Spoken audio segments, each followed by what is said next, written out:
ഇതേ സമയം ബാംഗ്ലൂർ നഗരം ശാന്തമായി തുടങ്ങി.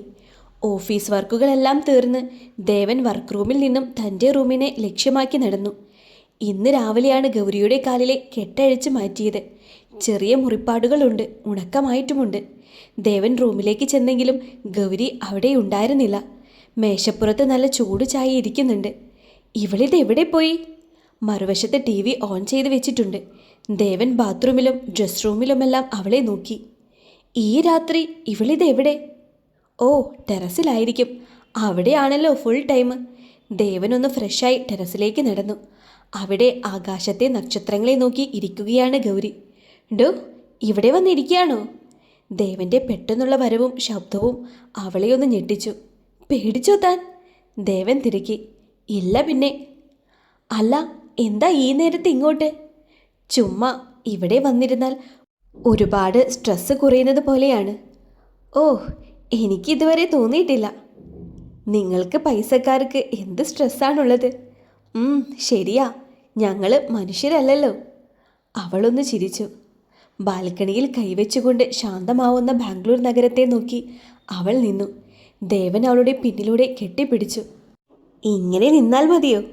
ദേവൻ കുറച്ച് റൊമാൻസോടെ തിരക്കി. പിന്നെ പിന്നെ നിന്റെ കാല് സുഖമായില്ലേ? നമുക്ക്. ദേവൻ എന്തൊക്കെയോ പറയാൻ ശ്രമിക്കുന്നുണ്ട്. പക്ഷേ അവനൊന്നും മുഴുവനാക്കാൻ പറ്റുന്നില്ല. അവളൊരു ചിരിയോടെ തല ചെറുതായി പിന്നിലേക്ക് തിരിച്ച് ദേവനെ നോക്കി. ദേവൻ അവളുടെ മുടിയിഴകളിലൂടെ മുഖമുരസി. അവളുടെ കവിളിൽ ചുടുചുംബനം നുകർന്നു. നീ പറഞ്ഞ വാക്ക് ഇന്ന് പാലിക്കണം. എന്ത് വാക്ക്? കുഞ്ഞിൻ്റെ അച്ഛൻ ഞാനല്ലെന്നറിഞ്ഞ അന്ന് നീ എല്ലാം കൊണ്ടും എനിക്ക് സ്വന്തമാവുക എന്ന് പറഞ്ഞ വാക്ക്. അവളുടെ ഉള്ളൊന്ന് പിടച്ചു. അയ്യടാ, അതൊക്കെ പിന്നെ. അവൾ ദേവനെ തള്ളിക്കൊണ്ട് റൂമിലേക്ക് നടക്കാൻ ഒരുങ്ങുന്നേരം ദേവൻ അവളെ അവനിലേക്ക് വലിച്ചു ചേർത്തു. അങ്ങനെ പോയാൽ എങ്ങനെയാ മിസ്സിസ് ദേവൻ? അവൾ ലജ്ജ കൊണ്ട് മുഖം താഴ്ത്തി. അവളുടെ മുഖത്തേക്ക് വീണുകിടന്ന മുടി ദേവൻ പിന്നിലേക്ക് വെച്ചുകൊണ്ട് അവളെ കൂടുതൽ അടുത്തേക്ക് ചേർത്ത് പിടിച്ചു. നീ ഇന്ന് പറഞ്ഞ വാക്ക് പാലിച്ചേ പറ്റൂ ഗൗരി. ഇന്നല്ല, പിന്നെ. ദേവൻ അവളുടെ മുഖം അവൻ്റെ മുഖത്തോടുയർത്തി. പറ്റില്ല ഇന്ന്. ദേവൻ അവളുടെ ചുണ്ടുകളെ വിരൽ കൊണ്ടൊന്ന് ഞെരടിയെടുത്തു. പതിയെ ദേവൻ തലചിരിച്ചുകൊണ്ട് അവളെ ഒന്ന് എടുത്തുയർത്തി ചുണ്ടോട് ചുണ്ട് ചേർത്തു. അവളുടെ കണ്ണുകൾ അടഞ്ഞു. പെട്ടെന്നടഞ്ഞ കണ്ണുകൾ വലിച്ചു തുറന്ന് അവൾ ദേവനെ തള്ളി മാറ്റിക്കൊണ്ട് അവിടെ നിന്നും അവളുടെ റൂമിലേക്ക് ഓടി. ആ, ശരിയാക്കി തരാം. ദേവനൊരു ചിരിയോടെ അവൾക്ക് പിന്നാലെ ഓടിയെടുത്തു. റൂമിൽ കയറിയ ഗൗരി ബാത്റൂമിലേക്ക് ഓടി കയറി. ഗൗരി, വാതിൽ തുറക്ക്. വേണ്ട, നിങ്ങൾ കിടന്ന് ഉറങ്ങാൻ നോക്കിക്കേ. ഗൗരി, ഞാനൊന്നും ചെയ്യില്ല, നീ വാതിൽ തുറക്ക്. ഇല്ല. ശരി, ഞാനേ നിന്നെ അന്വേഷിച്ച് വന്നത് എന്തിനാണെന്നറിയോ? ഞാനിപ്പോൾ ഒരു മീറ്റിങ്ങിന് ഇറങ്ങും. ഇപ്പോൾ എന്ത് മീറ്റിംഗ്? ആ ശിവാജി നഗറിൽ വെച്ചാണ്. സമയത്തിന് ഇറങ്ങിയാൽ ബ്ലോക്ക് ആവും. നിന്നോട് പറയാൻ വേണ്ടിയാണ് വന്നത്. ഞാൻ 5 മിനിറ്റിനുള്ളിൽ ഇറങ്ങും. ശരി, നിങ്ങൾ പോയിക്കോളൂ. സമയം 5-10 മിനിറ്റുകൾ കഴിഞ്ഞു. റൂമിൽ ഒരു ഒച്ചയും ബഹളവും ഇല്ല എന്ന് ഉറപ്പുവരുത്തി ഗൗരി പുറത്തേക്കിറങ്ങി. ചുറ്റിലും നോക്കി. ഓ, പോയി. അവൾ ക്ലോക്കിലേക്കൊന്ന് നോക്കി. സമയം ഇനിയുമുണ്ട് വെളുക്കാൻ. അവൾ ബെഡിലേക്ക് കിടന്ന് ലൈറ്റ് ഓഫ് ചെയ്തു. തിരിഞ്ഞും മറിഞ്ഞും കിടന്നിട്ട് അവൾക്ക് ഉറക്കമില്ലായിരുന്നു. പെട്ടെന്ന് ഇരുട്ടിൽ തൻ്റെ പുതപ്പിനടുത്ത് ആരോ ഉള്ളതുപോലെ അവൾക്ക് തോന്നി.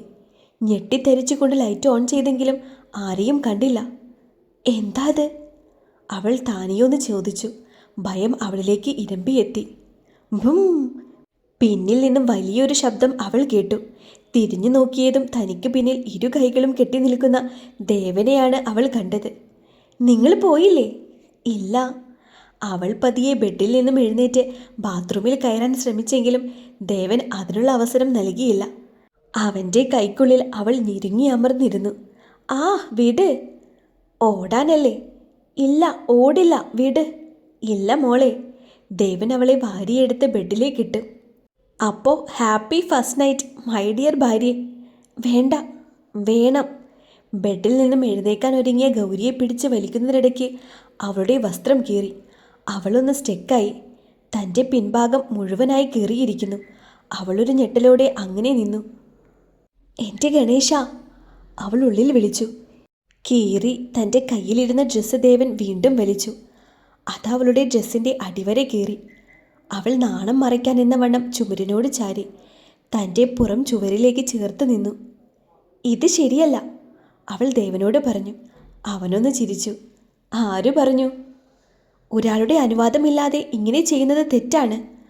അച്ചോടാ, എന്നാ എൻ്റെ ഭാര്യയെ കൊണ്ടുപോയി കേസ് കൊടുക്ക്. ദേവൻ അവളെ ചുമരിലേക്ക് ചാരി അമർത്തി. ആ, എനിക്ക് വേദനിക്കുന്നുണ്ട്, വിടടോ. ദേവൻ അവളുടെ ഷോൾഡറിൽ നിന്നും ഡ്രസ്സിനെ വലിച്ചൂരി. പിന്നിൽ രണ്ടായി കീറിക്കിടക്കുന്നത് കൊണ്ട് തന്നെ വസ്ത്രം പെട്ടെന്ന് അഴിഞ്ഞു വീണു. എൻ്റെ ഗണേശ! അവൾ ശരീരം ഇരു കൈകളും വെച്ച് മറച്ചു. തുടകൾ രണ്ടും ചേർത്ത് വെച്ചു. നല്ല ഭംഗിയുള്ള ബ്ലാക്ക് ഇന്നർ വെയേഴ്സ് ആയിരുന്നു അതിനുള്ളിലെ വേഷം. ദേവൻ അവളെ അടിമുടി നോക്കി. നിന്നെ ഇങ്ങനെ കാണാൻ എന്ത് ഭംഗിയാ എൻ്റെ പ്രിയ ഭാര്യയെ! അവൾ ദേവനെ തള്ളി മാറ്റിക്കൊണ്ട് ബെഡിലേക്കോടി. പുതപ്പ് ശരീരം മുഴുവനും മൂടിയിരുന്നു. അവളുടെ പെരുമാറ്റം ദേവനെ ദേഷ്യം പിടിപ്പിച്ചു തുടങ്ങിയിരുന്നു. ഗൗരി, ഞാൻ നിന്റെ ഭർത്താവാണ്. ആയിരിക്കാം, പക്ഷേ ഇപ്പോൾ എനിക്ക് അതിനുള്ള താല്പര്യമില്ല. ദേവൻ ദേഷ്യം കടിച്ചമർത്തി. നീ പുതപ്പിൽ നിന്നും വെളിയിൽ വാ. ദേവൻ ദേഷ്യത്തോടെ പറഞ്ഞു. ഇല്ല. അവളും വാശിയിൽ പറഞ്ഞു. അപ്പോൾ നീ വരില്ലേ? ഇല്ല.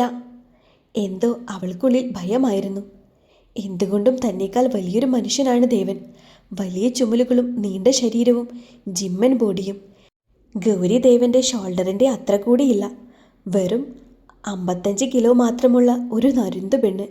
ദേവനാവട്ടെ വലിയ ശരീരമുള്ള ഒത്ത മനുഷ്യൻ. ഗൗരിക്ക് എല്ലാം കൊണ്ടും ഭയമായിരുന്നു.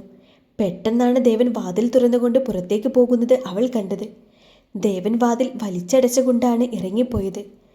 എൻ്റെ ഗണേശ, പണി കിട്ടിയോ? എനിക്ക് വയ്യ, അവൾ കണ്ണുകൾ നിറഞ്ഞുകൊണ്ട് പറഞ്ഞു. അങ്ങേരെ ഇഷ്ടമില്ലാഞ്ഞിട്ടല്ല, പേടിച്ചിട്ടാണ്. ചുണ്ടുകൾ വിതുമ്പിക്കൊണ്ട് അവൾ പറഞ്ഞു. അന്ന് രാത്രി എപ്പോഴോ ഗൗരി ഉറങ്ങിപ്പോയിരുന്നു. രാവിലെ തന്നെ ഉണർത്താൻ എന്നതുപോലെ ആ റൂമിലേക്ക് വന്നത് ദേവികയായിരുന്നു. മോളെ ഗൗരി, എണീക്ക്. ഗൗരി ഞെട്ടിക്കൊണ്ട് ഉറക്കത്തിൽ നിന്നും എഴുന്നേറ്റു. റൂമിൻ്റെ മട്ടും ഭാവവും മുഴുവനായി മാറിയിരിക്കുന്നു. തൻ്റെ കീറിയ വസ്ത്രം നിലത്ത് കിടക്കുന്നത് ഗൗരി കാണുകയും ചെയ്തു. എന്തു പറ്റി? സമയം എത്രയായി? ദേവിക ചിരിച്ചുകൊണ്ട് അവളോട് തിരക്കി. സോറി അമ്മേ, ഉറങ്ങിപ്പോയി. ഏയ്, അതൊന്നും കുഴപ്പമില്ല. മോളെ, ഒന്ന് ബാൽക്കണിയിലേക്ക് വാ, അമ്മയ്ക്ക് അല്പം സംസാരിക്കണം. അവൾ ഫ്രഷായി അങ്ങോട്ടേക്ക് ചെന്നു. എന്താ അമ്മേ? ദേവിക അവളെ ഒരു ചിരിയോടെ നോക്കി. എന്തായിരുന്നു ഇന്നലെ? വഴക്കിട്ടോ രണ്ടും കൂടി? ഏയ് ഇല്ലല്ലോ. അങ്ങനെ വരാൻ വഴിയില്ല. അല്ല അമ്മേ, ദേവൻ എൻ്റെ റൂമിലുണ്ട്, സുഖനിദ്രയിലാണ്. അവളൊന്ന് ചിരിച്ചു. എന്താ എന്താ പ്രശ്നം? വെറുതെ ഒന്നും ദേവൻ അവൻ്റെ റൂം വിട്ട് വരില്ല. അമ്മേ, അത് പിന്നെ പറ. ഇന്നലെ അങ്ങേരെന്നെ. ദേവിക ഒരു തമാശയോടെ അവളെ നോക്കി. നിന്നെ? എന്നെ? ഗൗരിക്ക് നാണം കൊണ്ട് എങ്ങനെ തുടങ്ങണമെന്ന് അറിയില്ലായിരുന്നു. ഇന്നലെ അങ്ങേരെന്നെ കയറി പിടിക്കാൻ നോക്കി. ദേവിക നാണം കൊണ്ട് ചിരിച്ച് തിരിഞ്ഞു നിന്നു. അയ്യയ്യേ, എന്താ അമ്മേ? അവളൊരു കുറുമ്പോടെ ചോദിച്ചു. എൻ്റെ കുട്ടിയെ, അതൊക്കെ ജീവിതത്തിലുള്ളതല്ലേ, അതിനെ പീഡിപ്പിക്കാൻ നോക്കി എന്നൊക്കെയാണോ പറയുക? ചിരിച്ച് ദേവികയുടെ കണ്ണുകൾ നിറഞ്ഞിരുന്നു. അവൻ്റെ അച്ഛനും അങ്ങനെയായിരുന്നു. അമ്മ ഒരു നാണത്തോടെ പറഞ്ഞു.